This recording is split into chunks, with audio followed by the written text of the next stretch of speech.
Hello friends, welcome back to my YouTube channel. எல்லோரும் எப்படி இருக்கீங்க? ஸோ நம்ம தொடர்ச்சியாக ஒவ்வொரு பிராண்டோட பாசிட்டிவ் நெகட்டிவ் வந்து நம்ம பேசிகிட்டு இருக்கோம். ஸோ இதில் உங்ககிட்டயே நான் கேட்குறேன், நெக்ஸ்ட்டு எந்தெந்த ஸ்கூட்டர் போடலாம் அப்படின்னு. இப்போ நம்ம கண்டினியூஸாக போட்டதில் நிறைய பேர் வந்து செட்டக் பற்றி கேட்டுட்டு இருக்கீங்க. பஜாஜ் செட்டக் எப்படி இருக்குது, வாங்கலாமா இல்லையா, அதோட நல்லது கெட்டது எல்லாம் சொல்லுங்கள் அப்படின்னு. ஸோ பஜாஜ் செட்டக்கில் நிறைய சீரீஸ் இருக்குது. இப்போ 3.5 சீரீஸ் இருக்குது, அதுக்கு முன்னாடி 2.9 சீரீஸ் இருந்தது, இப்போ 2.5 சீரீஸ் இருக்குது. ஸோ இப்போ நிறைய சீரீஸ் மாறிக்கிட்டே இருக்குது. பஜாஜ் பார்த்திங்கன்னா பீரியாடிக்கலி அவங்களோட சீரீஸே சேஞ்ச் பண்ணிக்கிட்டே இருக்காங்க. ஒரு சீரீஸில் வந்து கண்டினியூஸாக ஸ்டிக்கான ஆக மாட்டாங்க. அதில் 1, 2, 3ன்னு சொல்லிட்டு போகும், மறுபடியும் புது சீரீஸ் ஆரம்பிப்பாங்க. இப்போ புதுசாக 2.5 சீரீஸ்ன்னு சொல்லிட்டு ஆரம்பிச்சிருக்காங்க. பஜாஜோட சேல்ஸ் க்ரோத் எப்படி இருக்குது, நம்ம வாங்கலாமா இல்லையா, அதில் என்னெல்லாம் பாசிட்டிவ் இருக்குது நெகட்டிவ் இருக்குது அப்படின்றத நம்ம தெளிவாக இன்றைக்கி நம்ம பார்க்க போகிறோம். ஸோ நம்ம வீடியோ இப்போ நீங்கள் ஃபஸ்ட் டைம் பார்க்குறதா இருந்தால் சப்ஸ்கிரைப் பண்ணிக்கோங்க. அண்ட் தொடர்ச்சியாக நம்ம வீடியோவில் வந்து நிறைய இது மாதிரியான கண்டென்ட்ஸ்லாம் நம்ம போட்டுகிட்டு இருக்கோம். ஸோ உங்களுக்கு எலக்ட்ரிக் வெஹிக்கிள் வாங்கணும் அப்படின்னா நிறைய டவுட்ஸ் இருக்கும், நிறைய கிளாரிஃபிகேஷன் தேவைப்படும். ஸோ என்னோட வீடியோஸ் வந்து உங்களுக்கு ஒரு சின்ன கிளாரிஃபிகேஷன் கொடுக்குற மாதிரி இருக்கும். ஸோ தொடர்ச்சியாக சப்போர்ட் பண்ணுங்கள், தொடர்ச்சியாக பாருங்கள், அப்போ தான் உங்களுக்கு ஒன்று ஒன்றா தெரியும். ஸோ இது வந்து நிறைய சீரீஸ் இல்லாமல் நிறைய பேட்டரி ரிலேட்டட் எல்லா கண்டென்ட்டும் நம்ம போட்டிருக்கோம். ஸோ ஒன்று ஒன்றா பாருங்கள், உங்களுக்கே வந்து எலக்ட்ரிக் வெஹிக்கிளை பற்றின ஒரு கொஞ்சம் நாலேஜ் கிடைக்கும் நம்ம வீடியோ வழியாக. கொஞ்சம் சப்ஸ்கிரைப் பண்ணி சப்போர்ட்டும் பண்ணுங்கள். சரி, இப்போ வாங்க வீடியோக்குள்ளே போகலாம். சரி, பஜாஜ் செட்டக்கோட பாசிட்டிவ்ஸ் நம்ம பார்த்துருவோம், அதுக்கப்புறம் நெகட்டிவ்ஸ் நம்ம பார்ப்போம். ஃபஸ்ட்டு பாசிட்டிவ் அப்படின்னா, பஜாஜ் சீரீஸில் இப்போ 2.5 சீரீஸாக இருக்கட்டும், இல்லை 3.5 சீரீஸாக இருக்கட்டும், இதில் எந்த எலக்ட்ரிக் ஸ்கூட்டர் வாங்கினாலும் உங்களுக்கு அந்த பிராண்ட் பஜாஜோட பிராண்ட். ஸோ ஆல்ரெடி நம்ம எப்படி ஹீரோ, டிவிஎஸ்ஸு இதெல்லாம் நம்ம சொன்ன மாதிரி இது வந்து ஒரு பேர் தெரிஞ்ச பிராண்டு. ஸோ பேர் தெரிஞ்ச பிராண்டு அப்படின்னாலே ஒரு பாசிட்டிவ் தான்.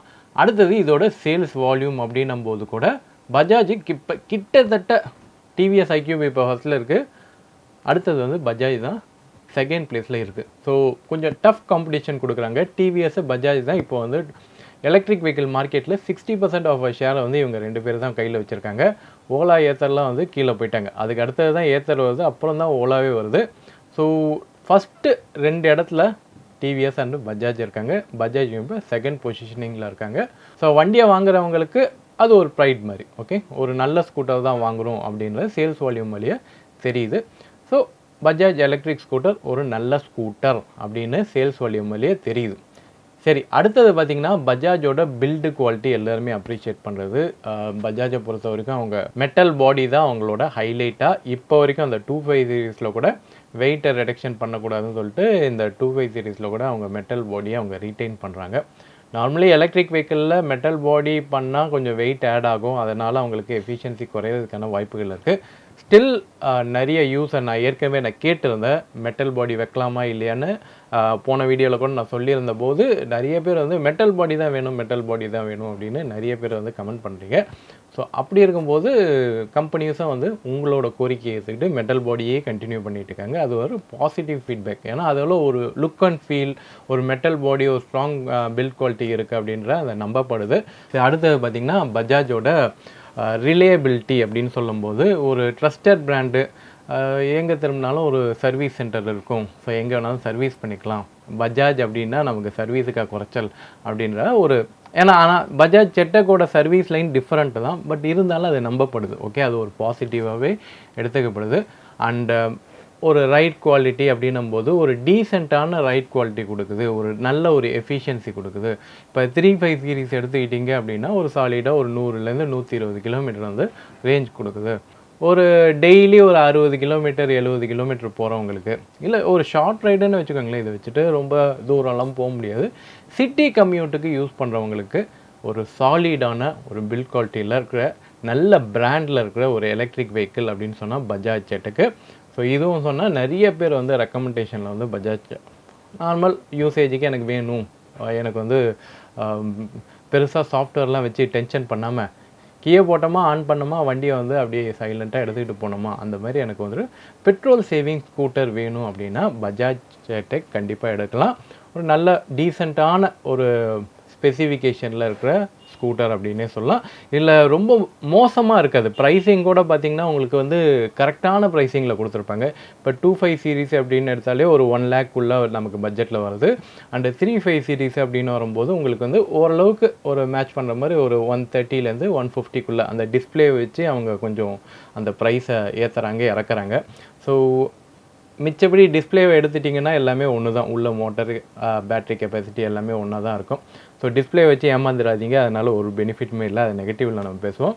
பட் ஓரளவுக்கு ஒரு 130 140க்குள்ளே நீங்கள் வந்து ஒரு நல்ல ப்ரைஸிங்கில் நீங்கள் பஜாஜ் செட்டக் எடுக்க முடியும். இப்போட ஆஃபர்ஸ் நிறைய ஆஃபர்ஸ், இந்த டெக் பேக் ஆஃபர்ஸ்லாம் கொடுக்குறாங்க. அதெல்லாம் யூஸ் பண்ணி பஜாஜ் செட்டக் வாங்கிக்கலாம். இது வந்து ஒரு பாசிட்டிவ் சைடாகவே நான் சொல்கிறேன். ஓகே, சரி நம்ம இப்போ நெகட்டிவ் சைடுக்கு வருவோம். பஜாஜ் செட்டக் அப்படின்னு சொன்னோன்னே எனக்கு என்ன ரொம்ப ஆடாக தெரிஞ்சது அப்படின்னா, நான் ஃபஸ்ட்டு அதை டெஸ்ட் ட்ரைவ் பண்ணும்போது எனக்கு ஆடாக தெரிஞ்சது, ஒரு 140க்கு நான் வாங்குகிறேன். எனக்கு வந்து வண்டி ஏதோ ஸ்லோவாக இருக்கிற மாதிரி எனக்கு ஒரு ஃபீல். நீங்கள் புதுசாக ஒரு எலக்ட்ரிக் வெஹிக்கிள் சுவிட்ச் ஓவர் ஆகுறீங்க அப்படின்னும்போது உங்களுக்கு அது பெருசாக அஃபெக்ட் ஆகாது. இப்போ ஒரு பெட்ரோல் வெஹிக்கிள் ஓட்டிகிட்டு இருக்கீங்க, ஒரு 100cc இல்லை 125cc ஒரு பெட்ரோல் வெஹிக்கிள் ஓட்டிகிட்டு இருக்கும்போது இதில் டிரான்சிஷன் ஆகும்போது உங்களுக்கு அந்த டிஃப்ரென்ஸே தெரியாது. பட் ஸ்டில் கொஞ்சம் நீங்கள் பெர்ஃபார்மன்ஸ் ஓரியன்ட் வெஹிக்கிள்ஸ் நீங்கள் ஓட்டியிருக்கீங்க அப்படின்னும்போது அந்த வண்டியோட மோட்டர் ஏதோ எங்கேயோ லேக் ஆகுதோ அப்படின்ற அந்த ஒரு ஃபீலை கொடுத்துட்டே இருக்குது. ஸோ இந்த வண்டியை நான் ஓட்டும் போது எனக்கு அந்த ஃபஸ்ட்டு எனக்கு தெரிஞ்சது மோட்டர் வந்து கொஞ்சம் கெப்பாசிட்டி இன்க்ரீஸ் பண்ணியிருக்கலாமோ, இல்லை அதை இன்னும் கொஞ்சம் பூஸ்டப் பண்ணியிருக்கலாமோ அப்படின்ற மாதிரி எனக்கு ஒரு தோணுச்சு. ஸோ இதே தான் யூசரோட ஃபீட்பேக்லேயும் நிறைய பேர் வந்து இந்த ரிலேட்டடாக சொல்கிறாங்க. வண்டியோட ரேஞ்சை அதிகப்படுத்தணும் அப்படின்றதுக்காக மோட்டரோட டியூனிங் வந்து கொஞ்சம் டல்லாக டியூன் பண்ணியிருக்காங்களா அப்படின்ற ஒரு சந்தேகம் இருக்குது. ஆனால் சந்தேகம் இல்லை, அப்படி தான் டியூன் பண்ணியிருக்காங்க. இவங்க சொல்லும் போதே இது வந்து ஒரு பட்ஜெட் ஸ்கூட்டரில் உங்களுக்கு ரேஞ்சு நல்லா கொடுக்குற ஸ்கூட்டர் அப்படின்றதுனால மோட்டர் கொஞ்சம் டல்லாகவே டியூன் பண்ணியிருக்காங்க. சிட்டி ரைடுக்கு அது இவ்வளோ போதும் அப்படின்ற மாதிரி கொடுத்துருக்காங்க. இல்லை 2 மோடு இருக்குது, ஈகோ மோடு அப்படின்னு இருக்குது, ஸ்போர்ட்ஸ் மோடு அப்படின்னு இருக்குது. நீங்கள் ஸ்போர்ட்ஸ் மோடில் திருவண்ணாலே கொஞ்சம் டல்லாக தான் போகும். ஈகோ மோடு ரொம்ப மோசமாக இருக்கும். ஸோ ஈகோ மோடு யார் யூஸ் பண்ணுவாங்க? மேபி ஒரு பிகினிங் ஸ்டேஜில் நீங்கள் ஒரு எலக்ட்ரிக் வெஹிக்கிள் ஓட்டுறீங்க அப்படின்னா நீங்கள் வந்து ஈக்கோவில் ட்ரை பண்ணலாம். பட் மோஸ்ட்லி ஸ்போர்ட்ஸ் மோடுமே நார்மல் வண்டியில் இருக்கிற ஈகோ மோடு மாதிரி தான் இந்த வண்டியில் இருக்குது. ஸோ வண்டியோட மோட்டரோட அந்த பவர் ட்ராப் இருக்குது அப்படின்னு நிறைய பேர் சொல்கிறது நம்ம பார்க்க முடியுது. அண்டு இந்த வண்டி வந்து ஈவன் வண்டியோட மோட்டர் ஹீட் ஆகுது இல்லை பேட்ரி ஹீட் ஆகுது அப்படின்னும் போது கூட பெர்ஃபார்மன்ஸ் வந்து குறைக்குது. ஸோ இது பிஎம்எஸில் அவங்க கொஞ்சம் டியூன் பண்ணியிருக்காங்க. ஸோ மற்ற காம்பனன்ட்ஸ் ஹீட்டிங்னால் பாதிக்கக்கூடாது அப்படின்றதுனால டியூனிங்கை வந்து குறைச்சிருக்காங்க. ஸோ இதனாலேயும் உங்களுக்கு வந்து பெர்ஃபார்மன்ஸ் ட்ராப் ஆகுது அப்படின்றது யூசரோட கமெண்ட்டில் இருக்குது. ஸோ இது பண்ணி தான் ஆகணுமா அப்படின்னு கேட்டிங்கன்னா, நீங்கள் மோட்டர் கூலிங்க்கான விஷயங்கள் ஏதாச்சும் சேஃப்டி ஆஸ்பெக்ட் வச்சுருந்தீங்கன்னா பரவாயில்ல. இல்லை இப்படி தான் கூல் பண்ணணும், மோட்டர் ஹீட் ஆகுது, வேறு வழி இல்லை, எங்கள் பெர்ஃபார்மன்ஸை ட்ராப் பண்ணி தான் வந்து கூலிங் பண்ணணும் அப்படின்னா அது வந்து ஒரு ட்ரேட் ஆஃபாக தான் எடுத்துக்கணும். ஓகே, ஸோ பஜாஜ் செட்டக் வாங்குறவங்க இது ஒரு முக்கியமாக கவனிக்க வேண்டியது. ஸோ அடுத்தது பார்த்திங்கன்னா ரேஞ்சு. ஓகே, பஜாஜில் முக்கியமாக நான் வந்து பாசிட்டிவ் சைடில் ரேஞ்ச் சொல்லியிருப்பேன். ஒரு 100லேருந்து 120 கிலோமீட்டர் சாலிடாக போகலாம் அப்படின்னு. ஸோ இப்போ 25 சீரீஸ் எடுத்திங்கன்னா ஒரு 60-70 நீங்கள் வந்து ரேஞ்ச் எதிர்பார்க்கலாம். ஓகே, ஆனால் இங்கே என்ன பிரச்சனை அப்படின்னா ரேஞ்சு பிரச்சனை இல்லை, திடீர்னு ரேஞ்சு ட்ராப் ஆகுறது தான் பிரச்சனை. ரேஞ்சு ட்ராப் ஆகுதுன்னா என்னென்னா, இப்போ நீங்கள் வந்து ஒரு 70% நீங்கள் போயிட்டுருக்கீங்க, திடீர்னு 50%க்கு ஒரு விஷயமே இல்லாமல் குறைஞ்சிரும். ஓகே, அதுதான் ரேஞ்ச் ட்ராப் அப்படின்னு. வண்டி ஓட்டி நீங்கள் குறைக்கிறதில்ல, அது தானாகவே திடீர்னு ட்ராப் ஆகிடுது. ஒரு 70% 80% இருக்கும்போது திடீர்னு பிஎம்எஸ் வந்து உங்களை 60%ல் கொண்டு வந்துடும், இல்லை 20%ல் கொண்டு வந்துடும். ஸோ பேட்டரியில் சார்ஜ் இருக்குதுன்னு எடுத்துகிட்டு போகும்போது உங்களுக்கு சார்ஜ் இருக்காது. ஓகே, ஸோ இந்த மாதிரியான பேட்டர்ன் சாஃப்ட்வேர் கிளிச்சஸாக அவங்க சொல்கிறாங்க. நிறைய யூசர் வந்து இது சாஃப்ட்வேர் கிளிச் அப்படின்ற மாதிரி அவங்க சொல்கிறாங்க. ஆனால் இது சாஃப்ட்வேர் கிளிச் இல்லை, பிஎம்எஸ் வந்து ஏதோ அங்கே மிஸ்கேலிப்ரேட் பண்ணுது. அந்த வோல்டேஜை வந்து கேலிப்ரேஷன் கரெக்டாக இல்லை. ஸோ இந்த வோல்டேஜ் டிஃப்ரென்ஸை வந்து கரெக்டாக கேலிப்ரேட் ஆகலைன்னா இந்த பிரச்சனைகள் வரும். இது வந்து பஜாஜ் செட்டக் யூசரில் நிறைய பேர் சொன்ன விஷயம், ரேஞ்ச் ட்ராப். ஸோ இதில் வந்து யூசர் சைடில் கரெக்டாக இதை எஜுகேட் பண்ணணும். ஏன்னா இந்த ரேஞ்ச் ட்ராப் ஏற்படுறதுக்கு மிக முக்கியமான காரணம் வந்து ஒன்று, இந்த வோல்டேஜ் வந்து கரெக்டாக பேலன்ஸ், செல் வந்து கரெக்டாக பேலன்ஸ் ஆகலை அப்படின்னாலும் இந்த ரேஞ்ச் ட்ராப் ஏற்படும். பிஎம்எஸ் வந்து தப்பாக கான்ஃபிகர் பண்ணாலும் இந்த ரேஞ்ச் ட்ராப் ஏற்படும். இல்லை யூசர் வந்து கரெக்டாக அந்த வண்டியை கரெக்டாக சார்ஜ் பண்ணல. ஏன்னா இதுக்கெல்லாம் 100%ல் தான் உங்களுக்கு வந்து வண்டி பிஎம்எஸ் வோல்டேஜ் வந்து கரெக்டாக பேலன்ஸ் பண்ணும். ஸோ கரெக்டாக 100% வரைக்கும் at least 2 weeks once 3 weeks once வந்து ஒரு 100% மெயின்டைன் பண்ணி வைக்கிறது அப்படின்றது நல்ல விஷயம். இது பல பேர் நம்ம ஃபாலோ பண்ண மாட்டோம். ஏன்னா இதில் இருக்கிறதெல்லாம் எல்எஃப்இ இல்லை, என்எம்சி செல் தான். என்எம்சி அப்படின்றது ஒரு 20%லேருந்து 80% வரைக்கும் ரெகுலர் சார்ஜிங் மெத்தட் தான் நல்லது அப்படின்னு சொல்லுவாங்க. அது ஃபாலோ பண்ணுறது நல்லது தான். ஆனால் அட்லீஸ்ட் ஒரு 2 வாரத்துக்கு ஒரு வாட்டி 3 வாரத்துக்கு ஒரு வாட்டி 100% சார்ஜ் பண்ணிங்கன்னா செல்லு வந்து ஈவனாக பேலன்ஸ் ஆகும். ஓகே, ஸோ இல்லாட்டினா இந்த மாதிரி ரேஞ்ச் ட்ராப்லாம் ஏற்படும். இது இந்த வண்டின்னு இல்லை, எல்லா வண்டியிலையும் ஏற்படும். பட் இந்த வண்டியில் நிறைய பேர் சொல்கிறது என்னென்னா இந்த ரேஞ்ச் ட்ராப் ஏற்படுது, இது வந்து நம்ம சர்வீஸ் சைடு எடுத்துகிட்டு போகும்போது பேட்ரியில் ப்ராப்ளம் இருக்குது, இல்லை பேட்டரியை ரீப்ளேஸ் பண்ணணும் அப்படின்னு சொல்கிறாங்க அப்படின்ற விஷயங்களாக சொல்கிறாங்க. ஸோ பேட்ரி ரீப்ளேஸ்மெண்ட் வரைக்கும் போகுது அப்படின்னா செல் லெவலில் ஏதாச்சும் பிரச்சனை இருக்குது, அதனால தான் அந்த ஒரு பேட் செல் க்ரியேட் ஆகி ரேஞ்ச் ட்ராப் ஏற்படுது அப்படின்றத நம்ம தெரிஞ்சுக்கலாம். ஸோ இது வந்து கம்பெனி சைட்லேயும் மிஸ்டேக் இருக்குது அப்படின்றது தான் நான் சொல்கிறேன். ஓகே, கம்பெனி சைட்லேயும் அந்த பேட்டரியோட குவாலிட்டியில் இப்போ ஒரு கொஸ்டின் மார்க் இருக்குது.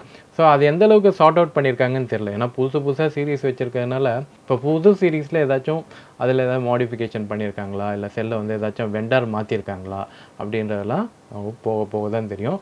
ஏன்னா இந்த பழைய சீரீஸ் வண்டியில் அந்த 35 சீரீஸ்லேயே பழைய வண்டிகள் எல்லாத்துலேயுமே வந்து பேட்டரி பிரச்சனை இருக்குது. நிறைய பேருக்கு வந்து ரீப்ளேஸ்மெண்ட்டுக்கு போயிட்டு அங்கே கடுப்பாகி அது ரீப்ளேஸ்மெண்ட் ஆகிறதுக்கு ரொம்ப டைம் எடுத்து, ஸோ இந்த ஸ்டோரியெல்லாம் நடந்திருக்கு. ஏன்னா வாங்கின கொஞ்ச நாள்லேயே வந்து பேட்டரி பழுதாகுது அப்படின்னா நிறைய பேரால் எடுத்துக்கவே முடியாது. ஸோ இது வித்தின் 2-3 மந்த்தில் இந்த இஷ்யூஸ் எல்லாம் ரிப்போர்ட் ஆகிருக்கு. வித்தின் 2-3 மந்த் இல்லை ஒரு 1000 கிலோமீட்டர்ஸு இல்லை ஒரு 10,000 கிலோமீட்டர்ஸை தொடும்போது எல்லாம் வந்து பேட்டரி பிரச்சனை ஏற்படுது அப்படின்னு நிறைய பேர் வந்து கம்ப்ளைண்ட் பண்ணியிருக்காங்க. கம்ப்ளைண்ட் அப்படின்னு பார்க்கும்போது இதுதான் மேஜர் கம்ப்ளைண்ட்டாக இருக்குது. இது இல்லாமல் ஆக்சிலரி பேட்டரிஸ் நிறைய வீக் ஆகுது, ஆக்சிலரி பேட்டரி பிரச்சனை பஞ்சாயத்து வந்து நீங்கள் எடுத்து பார்த்தீங்கன்னா பஜாஜ் ஜெட்டெக்கில் முக்கால்வாசி பேர் இந்த ஆக்சிலரி பேட்டரியோட பிரச்சனை சொல்லியிருப்பாங்க. இதில் என்னென்னா முக்கியமான சில பவர் காம்பனன்ட்ஸ்லாம் வந்து ஆக்சிலரி பேட்டரியில் போய் மாட்டிக்கும். ஸோ அது வீக் ஆகுது, இல்லை பேட்ரி வந்து டெட் ஆகிடுது. ஆக்சிலரி பேட்டரின்றது உங்களுக்கு தனியாக ஒரு எக்ஸைட் பேட்டரி மாதிரி கொடுத்துருப்பாங்க. அந்த பேட்டரி ஒர்க் ஆகலை அப்படின்னா உங்களுக்கு நார்மலாக வண்டி ஆனே ஆகாது. ஓகே, ஸோ அந்த பேட்டரியோட பிரச்சனைகளும் வந்து நிறைய பேர் யூசர் ரிப்போர்ட் பண்ணியிருக்காங்க. ஸோ ஆக்சிலரி பேட்டரியும் ஒரு பிரச்சனையாக நான் பார்க்குறது இந்த பஜாஜ் ஜெட்டெக்கோட சீரீஸில் தான். அண்ட் இந்த வண்டியில் வந்து அடிக்கடி வண்டி வந்து ஷட் டவுன் ஆகிடுது, இல்லை வண்டி நடுவில் நிற்குது அப்படின்றத பிரச்சனைகளும் வந்து சொல்கிறாங்க. ஸோ இது எல்லாமே இந்த பேட்ரி ரிலேட்டட் பிரச்சனைகளில் தான் வருது. அந்த சார்ஜிங் ரிலேட்டட் இஷ்யூஸும் வந்து கம்ப்ளைண்ட்டாக சொல்லிட்டு இருக்காங்க. சில யூசர்ஸ் வந்து இந்த வண்டியில் வந்து கொஞ்சம் ரியர் சஸ்பென்ஷன்லாம் கொஞ்சம் ஹார்டாக இருக்குது, வண்டி வந்து கொஞ்சம் பள்ளம் மேடுகளில் போகும்போது சஸ்பென்ஷன் குவாலிட்டி அந்தளவுக்கு நல்லா இல்லை அப்படின்ற மாதிரி சில யூசர்ஸும் சொல்லியிருக்காங்க. ஸோ சஸ்பென்ஷன் அப்படின்றது நீங்கள் ஸ்கூட்டரில் ரொம்ப பெருசாக எதிர்பார்க்க முடியாது. பட் பஜாஜ் சஸ்பென்ஷனையும் நீங்கள் ஏத்தர் சஸ்பென்ஷனையும் நீங்கள் 1-to-1 நீங்கள் கம்பேர் பண்ணும்போது ஏத்தரோட சஸ்பென்ஷன் குவாலிட்டி கிட்ட வந்து இந்த ஸ்கூட்டர்ஸ்லாம் வரமாட்டுது. ஏன்னா ஏத்தரோட சஸ்பென்ஷன் நல்லா இருக்குது. நீங்கள் சைட் டு சைட் செக் பண்ணி பாருங்கள், எந்த சஸ்பென்ஷனை வந்து உங்களுக்கு ப்ரீமியமாக இருக்குது அப்படின்றத ரெண்டுத்தையும் நீங்கள் ஓட்டி பார்த்துட்டு நீங்களே வந்து முடிவு பண்ணுங்கள். போதுமா நெகட்டிவ் பாயிண்ட்டு? ஏகப்பட்ட நெகட்டிவ் பாயிண்ட்டு இன்னமும் இருக்குது. யூசர்ஸ் தரப்புலேருந்து இந்த சர்வீஸ் ரிலேட்டட் கம்ப்ளைண்ட்ஸ்லாம் கூட நிறைய பேர் சொல்லிகிட்டு இருக்காங்க. ஸோ இந்த பஞ்சாயத்துக்கெல்லாம் சர்வீஸ் சென்டர் தான் வந்து முற்றுப்புள்ளி வைக்கணும். பட் அது பண்ணுறாங்களா அப்படின்னு கேட்டிங்கன்னா, ஸோ இந்த பஞ்சாயத்து வந்துடுச்சு, சப்போஸ் பேட்டரியோ இல்லை வந்து மோட்டர்லேயோ ஏதாவது ப்ராப்ளம் ஆகிடுச்சு, ரீப்ளேஸ்மெண்ட் வரைக்கும் போகுது அப்படின்னா அந்த சர்வீஸ் டைம் எடுத்துக்கிறது, ரீப்ளேஸ்மெண்ட் பார்ட் ரீப்ளேஸ்மெண்ட் பண்ணுறதுக்கு இட் டேக்ஸ் டைம், ரொம்ப நாள் எடுத்துக்கிறாங்க அப்படின்றதும் ஒரு கம்ப்ளைண்ட்டாக இருக்குது. ஸோ சில இடத்துல பஜாஜ் சர்வீஸோட காஸ்ட்டும் இதுவும் வந்து அதிகமாக இருக்குது அப்படின்னு ஃபீல் பண்ணுறாங்க, சில இடத்துல வந்து நார்மலாக இருக்குது அப்படின்ற மாதிரி ஃபீல் பண்ணுறாங்க. பட் ஓவரால் பார்க்கும்போது பஜாஜோட சர்வீஸ் வந்து அந்தளவுக்கு சாட்டிஸ்ஃபேக்டரியாக இல்லை அப்படின்ற மாதிரி யூசர் தரப்புலையும் சொல்கிறது. பஜாஜ்லேயும் வந்து பஜாஜ் சேட்டக்கில் சொல்கிறேன் நான், பஜாஜோட ஓவரால் வெஹிக்கிள் சர்வீஸ் நான் சொல்ல, அவங்களோட பெட்ரோல் டிவிஷனை சொல்ல, குறிப்பாக எலக்ட்ரிக் வெஹிக்கிளோட சர்வீஸ் டிபார்ட்மெண்ட் வந்து அந்தளவுக்கு நல்லா இல்லை அப்படின்ற மாதிரி தான் இப்போ கதை போயிட்டு இருக்கு. இந்த டெக் பேக்கு அப்படின்னு ஒன்று கொடுக்குறாங்களே, அங்கேயுமே எனக்கு ஒரு கேள்வியாகவே இருக்குது. பஜாஜ் டெக் பேக் அப்படின்றதும் ஒரு தேவையே இல்லாத ஒரு ஆணி. அதை இவங்க வந்து ஒரு 4000 ரூபாய் 5000 ரூபாய்க்கு இவங்க விற்கிறாங்க. சில இடத்துல அது ஆஃபர்னு சொல்லி டெக் பேக்கை ஃப்ரீயாக கொடுக்குறாங்க. அப்புறம் அது 3 வருஷத்துக்கு அப்புறம் அந்த டெக் பேக்கை ரினியூ பண்ணோம் அப்படின்ற மாதிரி சொல்கிறாங்க. ஸோ இந்த மாதிரி ஒரு லோ ஸ்பீட் வெஹிக்கிள் இவங்க வச்சிருக்கிற கான்ஃபிகரேஷன் எல்லாமே லோ ஸ்பீடு. அதில் கொடுத்துருக்கிறது 2 mode, eco mode, sports mode. இதில் நான் ஸ்போர்ட்ஸ் மோடை ஆக்டிவேட் பண்ணுறதுக்கு நான் டெக் பேக்கை தான் நான் கொடுப்பேன், இந்த டெக் பேக்கை நான் எனேபிள் பண்ணாலுமே வந்து ஸ்போர்ட்ஸ் மோடு வந்து எனேபிள் ஆக மாட்டேதுன்னு சொல்லி கம்ப்ளைண்ட் சொல்கிறாங்க. ஸோ டெக் பேக்லேயுமே ஒரு கம்ப்ளைண்ட் இருக்குது. அது தேவையே இல்லாத ஆணி, அது எல்லாருக்குமே எனேபிள் பண்ணலாம். அதுக்கு ஒரு காசு, அது காசு கொடுத்தாலும் வண்டியில் வந்து ஏகப்பட்ட கிளிச்சஸ், சாஃப்ட்வேர் கிளிச்சஸ் ஏகப்பட்டது இருக்குது அப்படின்னு பல யூசர்ஸோட கதறலை வந்து நம்ம பார்க்க முடியும். நீங்கள் ஏகப்பட்ட பிளாக்ஸ் இது ரிலேட்டடாக பார்க்க முடியும். பஜாஜ் சேட்டக்கோட சாஃப்ட்வேர் கிளிச்சஸ் அப்படின்னு சொன்னீங்கன்னா பக்கமாக நிறைய பேர் சொல்லுவாங்க. அந்தளவுக்கு சாஃப்ட்வேர் கிளிச்சஸ் இருக்குது. அதுக்கு டெக் பேக்குன்னு வச்சு அதுக்கு காசும் வாங்குறாங்க அப்படின்றது தேவையே இல்லாத ஆணி. இதெல்லாம் கன்சிடர் பண்ணி நீங்கள் இந்த வண்டி வந்து உங்களுக்கு சூட் ஆகுதா இல்லையா. இன்னமும் நிறைய ஹாப்பி கஸ்டமர்ஸ் இருக்காங்க. எனக்கு தெரிஞ்ச நிறைய ஃப்ரெண்ட்ஸுமே வந்து பஜாஜ் சேட்டக் 1 இல்லை 2 வச்சுருக்காங்க. ஓகே, ஒன்று நல்லா இருக்குது பிடிச்சிருக்கு அப்படின்னும் போது இன்னொரு வாங்கும் போதும் பஜாஜ் சேட்டக்கே வாங்குறாங்க. இந்த ஸ்டோரிஸுமே பார்க்க முடியுது. அவங்களுக்கு ஒரு நல்ல அனுபவங்களாக இருக்கும்போது அவங்க வந்து ஃபேமிலிஸை ரெஃபர் பண்ணுறாங்க, இன்னொரு பஜாஜ் சேட்டக்கையும் வாங்குறாங்க. அதுவே ரொம்ப மோசமாக போய் முடியும் போது வேணாண்டா சாமி அப்படின்றது வெளியில் வரணும் அப்படின்னு பார்க்குறாங்க. ஸோ 2 தரப்பான கஸ்டமர்ஸுமே வந்து பஜாஜ் சேட்டக்லேயுமே இருக்காங்க. ஸோ இதை தெரிஞ்சு நீங்கள் வாங்கிக்கோங்க அப்படின்றது சொல்கிறது தான். See you on next video. Until then, bye bye from Divakar. Bye bye.